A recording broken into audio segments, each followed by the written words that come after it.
Selamat siang pemirsa. Hari ini kami akan membawakan berita penting terkait keamanan data pribadi di Indonesia. Menurut laporan terbaru oleh BBC News Indonesia, terjadi kebocoran data yang sangat serius di Direktorat Jenderal Kependudukan dan Pencatatan Sipil Kementerian Dalam Negeri. Sebanyak 330 juta data diduga telah bocor, yang mencakup informasi sensitif seperti nama lengkap ibu kandung yang sering digunakan untuk verifikasi keamanan perbankan.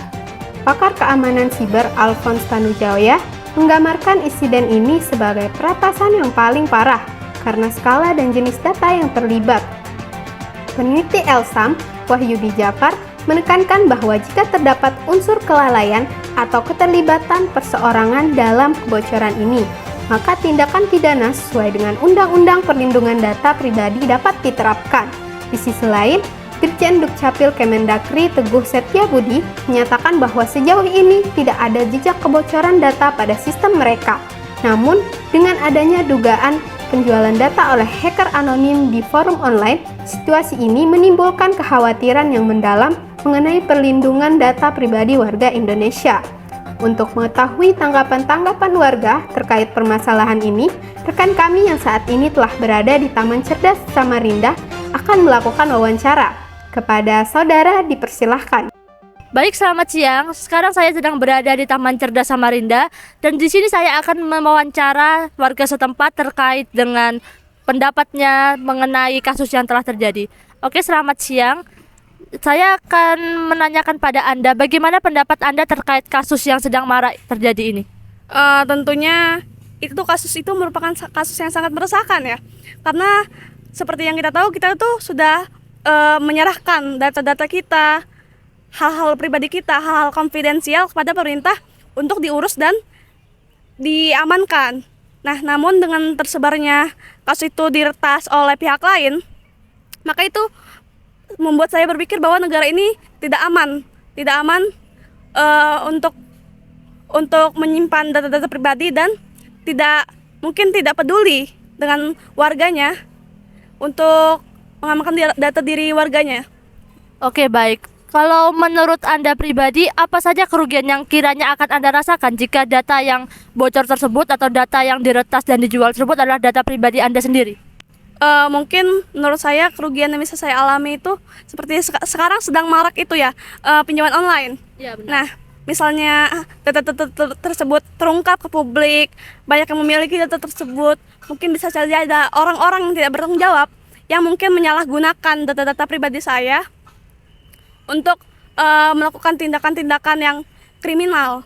Dan mungkin saya itu sangat berdampak bagi diri saya pribadi, karena bisa saja debt collector yang ada di pinjol itu datang ke saya. Itu tentunya ya mengancam keselamatan, keamanan. Lalu untuk di dunia maya, data-data yang tersebar itu bisa saja digunakan atau dipakai untuk mengancam eksistensi saya di dunia maya gitu. Oke, baik. Yang terakhir mungkin kiranya adakah kiat-kiat yang Anda lakukan untuk menanggulangi bahkan mencegah hal-hal seperti itu terjadi? Misalnya untuk mencegah data-data Anda bocor dari situs-situs yang seharusnya dipegang oleh pemerintah atau bahkan mengamankan perangkat ponsel Anda sendiri. Untuk itu tentunya kalau mencegah 100% itu tidak mungkin ya, soalnya sudah terlanjur terjadi. Mungkin yang bisa saya sarankan atau karena saya sudah melakukan itu seperti setiap aplikasi kan ada autentikasi 2 faktor ya. Nah. Mungkin Mungkin bisa melakukan pencegahan berulang, keamanan berulang untuk menjaga privasi. Lalu kita bisa untuk tidak sembarangan dalam membuka link-link tertentu yang mungkin bisa mengancam keselamatan. Lalu kita bisa mengedukasi orang-orang sekitar atau mungkin orang yang lebih tua, karena mungkin mereka kurang paham cara melindungi data mereka. Seperti itu menurut saya. Berarti mungkin untuk dari pemerintah sendiri yang telah tidak sengaja membocorkan datanya, mungkin apakah menurut Anda pemerintah harus memberi pengamanan yang lebih ketat lagi untuk situs-situs mereka yang bisa dibilang situs yang resmi? Menurut saya sangat harus, karena menurut saya pribadi pemerintah itu mungkin menganggap remeh kasus-kasus seperti ini. Jadi mereka kurang memberi pengalaman yang lebih terhadap kondisi ini. Padahal seharusnya untuk kan hal ini sangat penting ya. IKTP sangat penting, itu kita pakai dalam kehidupan sehari-hari, seperti mendaftar bank, mendaftar kuliah, mungkin itu kita pakai data sehari-hari. Jadi karena itu merupakan hal yang sangat penting, seharusnya lebih dilindungi lagi sih. Oke, baik. Terima kasih telah bersedia untuk memberikan pendapatnya. Dan saya kembalikan kepada rekan kami di studio. Selamat siang. Demikian berita utama hari ini. Terus ikuti perkembangan berita terbaru kami. Saya Ulfiatul Hasanah, pamit undur diri. Terima kasih dan sampai jumpa.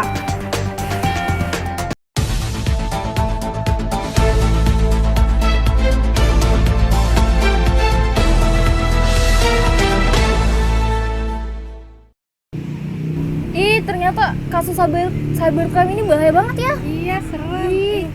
Selain yang dijelasin reporter tadi, ada nggak sih bahaya yang lain? Ada, data kamu itu bisa aja dijadiin pinjol, terus kamu diteror di WA, terus kamu bisa juga ditelepon-telepon, bahkan rumahmu tuh bisa sampai didatangin. Ih, nakutin banget. Bayangin Iya kan? kalau kita lagi di tempat publik gitu kan, atau kita lagi di kampus nih, terus tiba-tiba kita diteror sama orang pinjol gitu. Iya, kan malu. Apalagi pas belajar kan telepon tuh gitu. Ih, pasti malu Terus banget. kita kan juga nggak tahu kan. Iya, apalagi bukan kita kan yang pakai Iya. uangnya. Bahaya banget ternyata. Putin ya. Kalau kayak gini tuh ada nggak sih ya tips atau cara-cara biar apa kita itu nggak kena hack gitu data-data kita?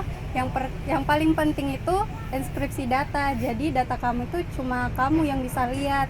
Meskipun nantinya ada orang yang nyoba buat ngehack gitu, nah datanya tetap gak terbaca karena cuma kamu yang bisa lihat data kamu.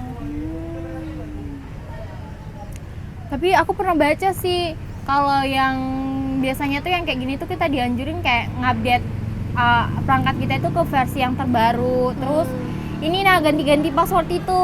Iya, nah terus juga kamu tuh harus bikin password yang unik, yang nggak kepikiran sama orang. Terus selain itu ada nggak sih kayak